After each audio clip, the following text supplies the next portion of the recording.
Olá pessoal, sejam muito bem-vindos ao meu canal. Hoje nós vamos aprofundar com vocês o sentido e o significado das constelações que aparecem na bandeira nacional brasileira. Mas antes de começarmos, confira a sua inscrição no canal, deixe seu like, o seu comentário sobre qual outro tema histórico você deseja saber mais. Eu sou Michel e você está no História Hoje.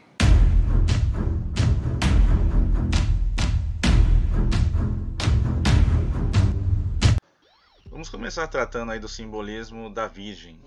Tá? A constelação da Virgem, que é representado na bandeira nacional pela estrela Spica, ou espiga, né? É o símbolo mais fundamental e o mais importante que aparece na bandeira. Se você viu aí o meu vídeo sobre a bandeira como um símbolo feminino, você vai entender o porquê, mas aqui a gente também vai retomar o assunto. Tá? O que acontece? A religião dos fundadores da República, a religião positiva, tá, iniciada por Augusto Comte, ela era contrária às religiões que, tal como elas existem agora. O propósito dos positivistas era trocar essas religiões por uma religião, segundo eles, científica. A religião deles, a religião positiva, né? Só que a religião positiva, ela exclui do seu rol de crenças e de dogmas um Deus, tá? E basicamente aí, por Deus a gente está falando de um Deus masculino e quer colocar no lugar desse Deus masculino o culto à deusa, ok? Você pode até pensar, pô, mas isso é uma interpretação do Michel? Eu vou dizer para vocês que não, essa é uma interpretação dos positivistas, a gente vai ver isso agora. Por que chama-se igreja? Porque vem de iglesias. E aí as pessoas dizem, mas por que a religião da humanidade? Aqui a religião não tem Deus, eles ficavam sempre agnósticos. Tem um Deus, tem uma deusa, a deusa da humanidade. Dependendo da ocasião, tá chegando Copa do Mundo, tá chegando Pan-Americano. Quando vocês estiverem sacudindo, beijando a bandeira, sacudindo a canga, a camisa, lembra da onde que saiu o desenho da bandeira? Uma espécie de reação católica. Até porque os positivistas tinham separado a igreja do Estado, né? Então eles fizeram uma ofensiva geral e parcialmente venceram, né? A gente estava batalhando para fazer o Estado positivo, né? Aí houve um retrocesso nesse aspecto. Então, retomando o que eu disse, a intenção dos positivistas era eliminar as outras religiões que atuavam no Brasil e implantar não só um Estado positivista, como implementar nesse Estado deles a religião deles, a religião positivista. Agora a faixa branca com a expressão ordem e progresso. Olha só, você pode pensar que a faixa branca ela só serve na nossa bandeira para expressar ali o termo, né? A ordem e progresso. Se você pesquisar, numa pesquisa rápida, você vai ver que ordem e progresso vem do lema positivista, amor por princípio, ordem por base e progresso por finalidade. Mas olha só, essa faixa branca, ela é mais do que só um lugar, o locus de colocar o termo. A faixa branca, ela é a eclíptica, tá? E aí o que vem a ser a eclíptica? Na astrologia, a eclíptica ela é muito importante, porque a eclíptica marca o caminho do Sol e da Lua, dos 5 planetas visíveis e das constelações do zodíaco, tá? É por onde eles atravessam o céu, tá? A palavra zodíaco significa o círculo dos animais, ok? E olha só, a expressão, o lema positivista colocado na faixa do zodíaco, o que isso pode significar, tá? Isso significa que, para o positivista, quando ele olha para o céu, para a ordem celeste, ele sabe que céu e terra são governados por leis, ok? Leis de correspondência. Então, digamos assim que todos os fenômenos estão interligados, interpenetrados, ok? E os movimentos celestes são tal e quais os movimentos terrestres, ou seja, tudo está interligado e interconectado. E nós devemos procurar a ordem terrestre tal como ela existe no céu. ok? Então uma apreciação astrológica da realidade, ela é bastante aceitável do ponto de vista do positivista. Bom, alguém que possa se opor à nossa interpretação, nossa não, a interpretação deles, tá? Da bandeira deles, da deusa que eles colocaram na nossa bandeira, ok? Pode argumentar da seguinte forma: olha, mas e o Cruzeiro do Sul, né? Que é uma cruz, uma cruz possivelmente uma lembrança do cristianismo na bandeira. Isso não é um indicativo de que eles tinham de repente alguma apreciação pela nossa religião ou pela religião da maioria dos brasileiros? A resposta é não, tá? Porque nas apreciações filosóficas, o criador da bandeira, ele diz que o cristianismo nada mais é do que uma crença medieval dos nossos avós, tá? Eles têm uma visão ruim da religião cristã e das religiões em geral, das religiões de caráter teológico, como eles chamam, tá? E aí o Cruzeiro do Sul, ele vai significar na bandeira brasileira o seguinte: a superação da religião teológica por uma religião de caráter, digamos assim, cosmológico ou científico, tá? Ainda que Teixeira Mendes vai dizer que a bandeira brasileira ela representa o nosso passado, o nosso presente e o nosso futuro, tá? O futuro é o futuro da deusa, tá? Da república que eles estavam fundando ali no dia 15 de novembro de 89.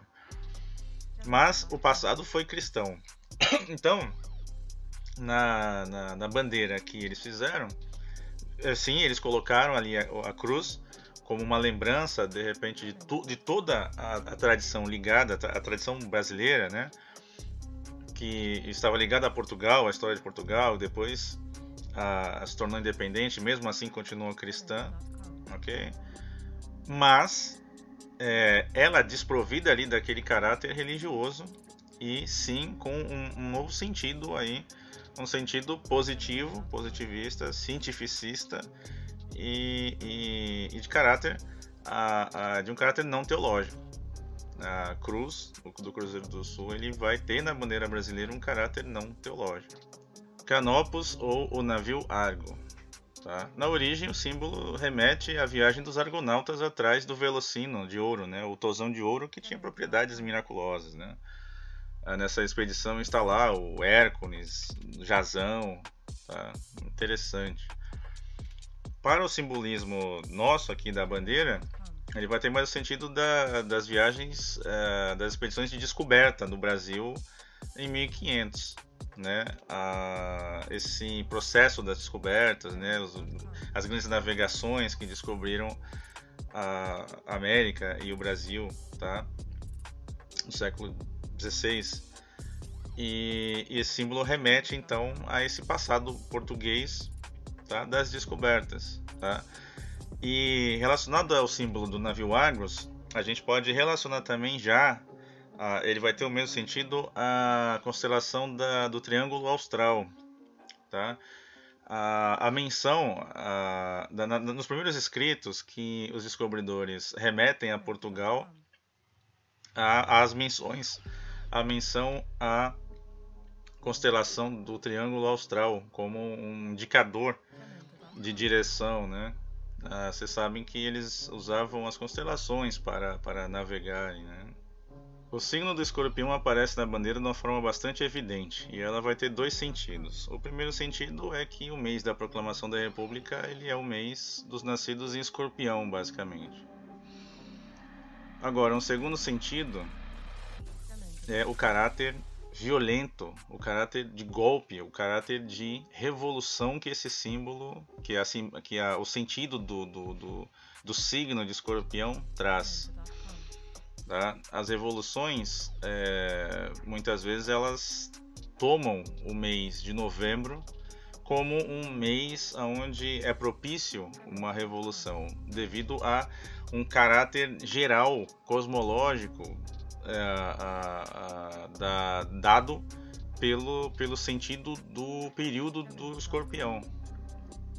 Então, quando o escorpião aparece de uma forma bastante evidente na bandeira, isso quer dizer que a proclamação da República marca muito fortemente esse sentido de estabelecer uma coisa nova, um empreendimento novo que foi levado a sucesso, foi bem sucedido através de um ato violento, um ato de golpe, caracterizado então pelo simbolismo do escorpião.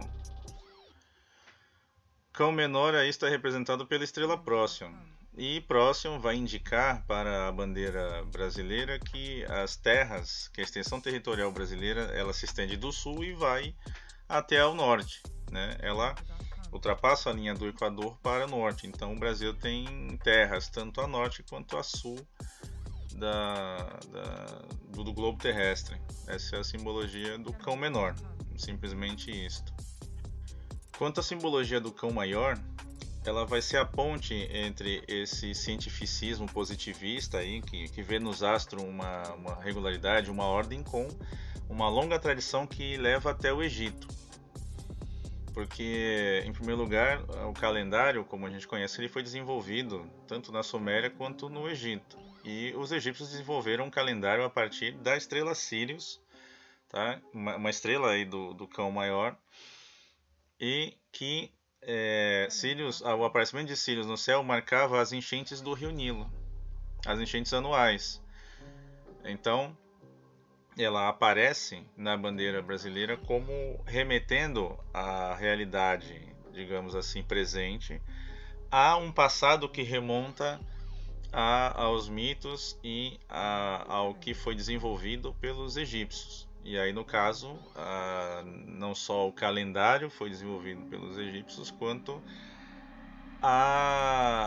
o estudo dos astros e, consequentemente, a astrologia.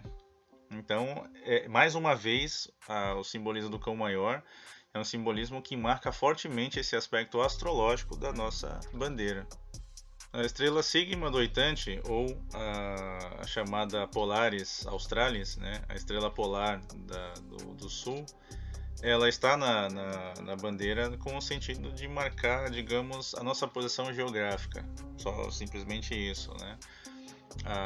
Se no norte há a estrela polar, no sul também há uma estrela polar, e esta é a Sigma do Oitante, e é aí o simbolismo que é explicado por Teixeira Mendes em relação a colocar ela na bandeira é que, como todas as constelações giram, né, como o céu inteiro gira ao redor dessa estrela, da Polaris, e ela representa um ponto fixo no céu, a capital brasileira, o Distrito Federal brasileiro na época, Rio de Janeiro, seria como que uma mãe, uma matriz da qual as outras orbitam, as outras cidades e os estados brasileiros, né, orbitariam, no caso, né? Então as decisões partem do centro para a periferia, e tendo como um núcleo estável e imovível a cidade do Rio de Janeiro, que era a capital do Brasil na época.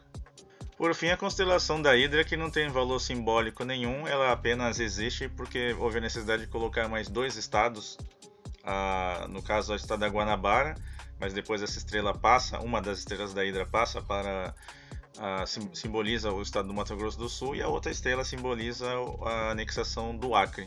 É simples assim, a Hidra não tem nenhum valor simbólico na bandeira brasileira, apenas de